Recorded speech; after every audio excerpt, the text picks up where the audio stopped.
The loud noise of pots and pans woke me up suddenly. I sat up in bed, my heart racing. Mark was already out of bed, and his side of the bed felt cold. I felt a familiar dread as I heard my mother-in-law's voice coming from the kitchen. "Mark, you should have married someone better," Eleanor said in a mean tone as I quietly moved closer, holding my breath.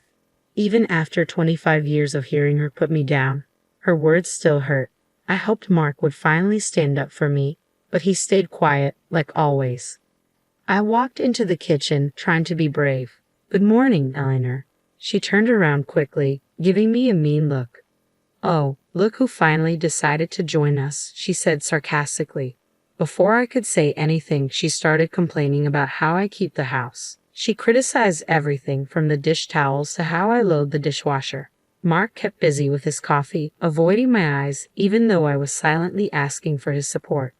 "You know, Mark, if you had listened to me years ago, you could have married a woman who knows how to manage a home properly," Eleanor continued with a voice full of disdain. I felt my face turn red with embarrassment and anger. "Why didn't you defend me?" I asked Mark, my voice shaking. "Do you agree with her?" He looked down at the floor, shifting his feet nervously. "Mom, that's enough," he mumbled, but his weak attempt to stop her only seemed to make her bolder. "Don't be so sensitive, Beth," Eleanor said dismissively. "If you can't handle the truth, that's your problem." As she turned back to the stove, I saw the pain in Mark's eyes, but at that moment, I felt deeply betrayed, not just by Eleanor, but also by Mark, who promised to love and protect me. I thought I would have a peaceful weekend to myself while Mark was at his weekly golf game, but just after noon, the doorbell rang. I already knew who it was before I opened the door and saw Eleanor standing there with her lips pressed together in disapproval. "Well, aren't you going to invite us in?" she demanded, gesturing to her husband Gerald, who was standing behind her as usual. I forced a smile. "Of course, come in." They walked past me into the living room, and Eleanor looked around the room as if she were checking for dust. "I decided we should have a family lunch today," she announced, settling in on the couch. My heart sank. So much for a relaxing day off. "That's nice," I said through gritted teeth as I went to the kitchen to make something quickly. Eleanor's voice came from the other room. "Honestly, Beth, I don't know how you can live in such a mess. Have you even cleaned this week?" I took a deep breath, reminding myself not to react, but her criticisms kept coming as I prepared a simple salad and sandwiches. "I'm surprised you even know how to cook," she said as I put the food on the table. "You'd think after all these years, you'd have learned something about being a proper housewife." Gerald stayed silent as usual, but I could feel his quiet judgment. "Why did you have to bring them here on our day off, Mark?" I asked desperately when he got home later. He looked away, shirting helplessly. She insisted. "You know I can't say no to her." As Eleanor kept criticizing my homemaking skills during lunch, I felt my frustration with Mark growing. Why did he always let her treat me like this? Just when I thought Eleanor couldn't be more intrusive, she announced that she was planning a big family gathering at our house without even asking me. "I've already invited everyone over for dinner next Saturday," she said one afternoon, walking into the living room without asking, as usual. "You'll need to clean this place from top to bottom, Beth. It's a disgrace." I clenched my jaw as she went on and on about how my housekeeping was not good enough. Mark said nothing and pretended to read the newspaper. The week leading up to the dreaded dinner was a nightmare. Eleanor kept coming in and out, criticizing every detail and giving orders about how she wanted things set up. By the time Saturday arrived, I was a nervous wreck. "Why is the table crooked? Fix it," Eleanor snapped as I set out the plates and silverware just as she had instructed. I bit my tongue and straightened the tablecloth with shaky hands. The doorbell rang, and the first guests began to arrive. Aunts, uncles, and cousins I barely knew. Eleanor greeted them all with a big smile, playing the perfect hostess. "Doesn't Beth's home look lovely?" she said to my aunt. "She's worked so hard to get it ready for us." My face burned with embarrassment as the backhanded compliments continued throughout the evening. Whenever I caught Mark's eye, he quickly looked away. After dessert, Eleanor started clearing plates from the table. "Honestly, Beth, I don't know how you managed this meal. The potatoes were so bland." "That's enough," I said, finally reaching my limit. I turned to Mark, who was slumped in his chair. "Why didn't you defend me? Why do you let her treat me like this?" He looked at me helplessly as the room went silent. At that moment, I realized our marriage was at its breaking point. After the disastrous family dinner, I felt like I couldn't take it anymore. Seeing the helpless look on Mark's face while he stayed quiet during Eleanor's attacks was the last straw. I knew I couldn't keep living like this. The next day, I called my best friend Linda. She has known me since we were kids and is always brutally honest, even when I don't want to hear it. "You have to get out of that toxic situation, Beth," Linda said firmly after I told her about Eleanor's latest insults. "Mark is too weak to stand up to her, and she'll never change." I took a deep breath. I know, but how can I just walk away from my marriage? "Sometimes walking away is the only way to save yourself," Linda replied. "You've given Mark more than enough chances to put his mother in her place. It's clear he's chosen her over you." Her words hurt, but I knew she was right.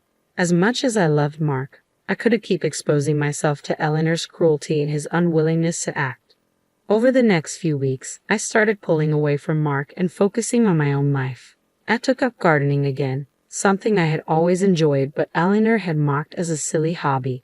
I began making plans to meet friends for lunch or dinner without asking for Mark's opinion. He looked confused whenever I made excuses about his mother visiting or mentioned some other activity he wasn't invited to, but I stayed determined, keeping my true intentions to myself. A sense of determination grew inside me. I was done being a doormat for Eleanor, for Mark, for anyone. I deserved happiness, respect, and the freedom to live on my own terms. And that's exactly what I was going to do. With newfound resolve, I began taking steps to become independent. I opened a separate bank account and started putting a portion of my paycheck into it each month, keeping it a closely guarded secret from Mark and his parents. Whenever Eleanor would make another unannounced visit, I stayed polite but distant, no longer doing everything she wanted. If she criticized my housekeeping, I just shrugged it off. Her comments no longer hurt me. "What's gotten into you lately?" Mark asked one evening, his brow furrowed with concern. "You've been so different." I forced a smile. "Just reevaluating some things, that's all." I didn't explain any further. The more I pulled away, the more strained our interactions became. Mark seemed completely confused by my sudden aloofness. The once passive wife he knew slowly disappearing before his eyes. Good, I thought. Let him wonder. Let him realize I'm no longer the doormat he allowed his mother to walk all over. In truth, my mind was focused on bigger plans, finding a way to finally break free from Eleanor's toxic grip once and for all. With each paycheck I saved, that future came closer. I knew it would devastate Mark when I finally told him my plans. A part of me still loved him and hoped he might eventually find the strength to stand up to his mother himself. But I couldn't keep hoping for something that might never happen. I had to do this for myself. My new mantra became independence at any cost. The road ahead would be difficult, but I was determined to walk it alone if I had to. No more settling, no more suffering in silence. It was time to put myself first. With each paycheck I squirreled away, my secret savings account grew larger and eventually, it was enough to make my long-awaited move. One afternoon, I slipped out and met with a realtor, explaining that I needed to buy a small home just for myself. She showed me a cozy little bungalow, perfect for a fresh start. I put in an offer that day, using only my name on the paperwork. A few weeks later, the house was officially mine, a space where I could finally breathe, free from Eleanor's toxic presence. But I knew keeping it a secret was only delaying the inevitable explosion. That night at dinner, I could barely look at Mark without thinking about the news I was about to share. Eleanor prattled on as usual, criticizing everything from the meal to how I'd set the table. "Enough," I said firmly, setting down my fork. "I have an announcement." Eleanor raised an eyebrow but stopped talking. Mark looked at me with a puzzled expression. Taking a deep breath, I met his confused gaze. "I've bought a house just for me. I'm moving out." The words hung in the air as Eleanor's face twisted in anger.